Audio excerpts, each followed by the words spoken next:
오늘 우리에게 주신 하나님의 말씀은 고린도전서 15장 1절부터 11절까지입니다. 교독하겠습니다.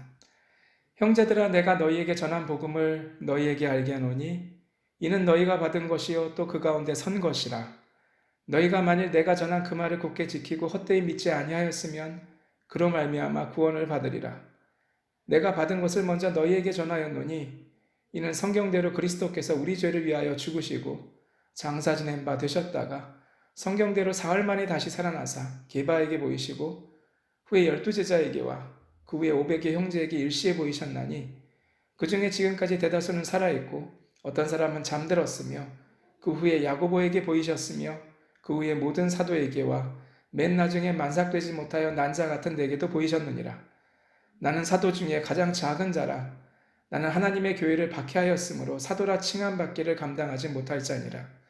그러나 내가 나된 것은 하나님의 은혜로 된 것이니 내게 주신 그의 은혜가 헛되지 아니하여 내가 모든 사도보다 더 많이 수고하였으나 내가 한 것이 아니요 오직 나와 함께 하신 하나님의 은혜로라. 그러므로 나나 그들이나 이같이 전파하며 너희도 이같이 믿었느니라. 아멘. 세상에서 어려운 일이 많다 보면 주님이 주신 복음을 잊을 때가 있습니다. 십자가의 고난은 생각하는데 부활에 대한 소망과 능력을 잃어버리는 거지요. 더 나아가면 부활을 잊거나 부정하게 됩니다. 이는 나에게 좋은 날이 더 이상 오지 않을 거야 하는 모습과 비슷하지요. 요사이 저희는 자주 집에 있습니다. 2주, 4주, 6주 이게 계속 연장되다 보니 다시 이전처럼 돌아갈 수 있을까 생각하게도 됩니다. 병 많은 저희를 올가매는 밧줄이 되었습니다. 저희만 그러는 건 아닙니다. 요사이 길거리를 가다가 주변에서 독일 사람들이 나누는 이야기를 들어보면 그들도 힘들어합니다. 실업도 아주 큰 문제가 되어가고 있습니다. 이는 수천 년 전 로마 사람들에게도 있었습니다. 고대 로마는 한때 수십 년 사이에 3번의 전염병이 파도처럼 연달아 덮친 적이 있었습니다. 인구 100만인 도시 4분의 1이 사망한 적도 있었습니다.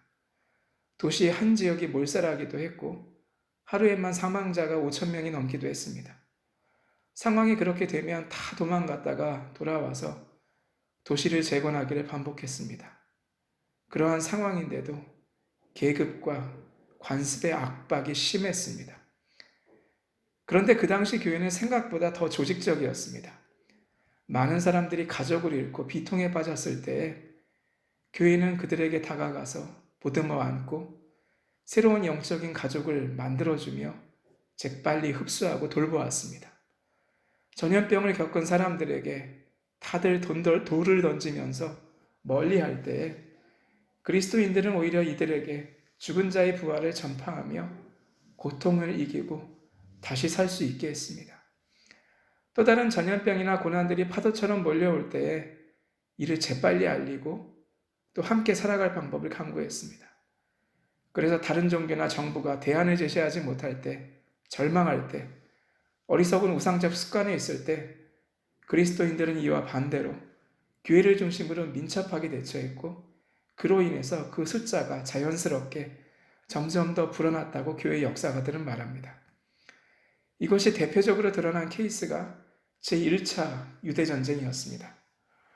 로마의 억압 때문에 이를 떨치고 일어서자는 무장혁명의 목소리가 이스라엘에서 터져나왔을 때 모두들 그만 이성을 잃었습니다.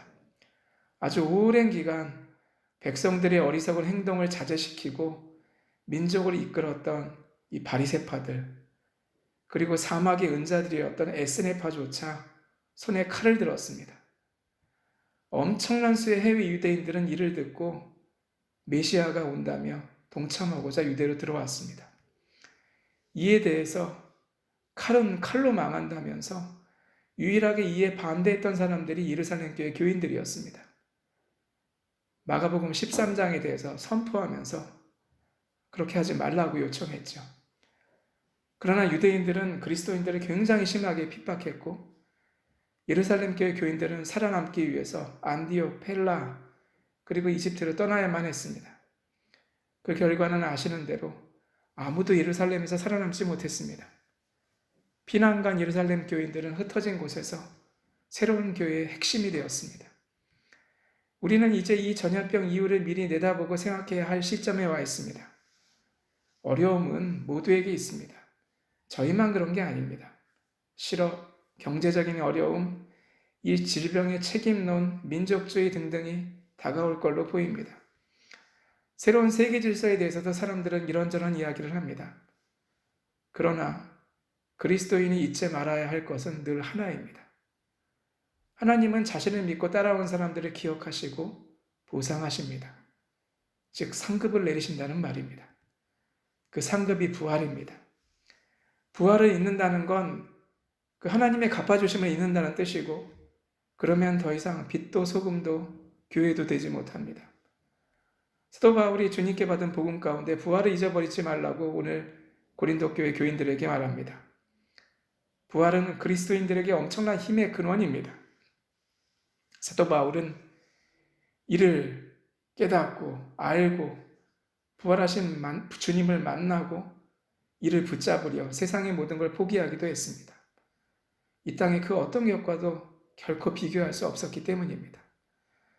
주님은 오늘도 저희에게 고난의 십자가를 넘어서 있는 부활을 복음으로 주십니다. 어제 괴로움이 있다 합시다. 하나님은 내일 깨닫게 하실 겁니다. 알고 보니 주님이 우리를 보호하시려고 그렇게 하시는 거였구나. 하나님은 이렇게 저희를 계속 끌고 가실 겁니다. 이를 담대히 믿고 서는 여러분과 제가 되기를 주의 이름으로 축원합니다. 기도하겠습니다. 우리의 아버지, 우리의 삶을 돌아보시는 하나님, 오늘도 저희가 주님을 믿고 바라보며 당신을 향하여 고개를 듭니다. 많은 사람들의 마음에 어려움이 있고 눈물이 있고 염려가 있습니다. 그러나 저희가 주님께 모든 것을 다 맡길 때 하나님은 저희의 모든 것을 채우시고 끌고 가시고 굶지 않게 하시고 채워주시고 이끌어 주실 줄을 믿습니다. 예양의 성도들 그리고 이 말씀을 듣는 식구들 모두 다 넘어지거나 미끄러지지 않게 하시고 하나님을 굳게 붙든 가운데 설 수 있도록 주님 축복하여 주시옵소서. 함께 하시며 능히 우리를 일으켜 세우실 주님을 믿으며 감사하며 예수 그리스도의 이름으로 기도합니다. 아멘.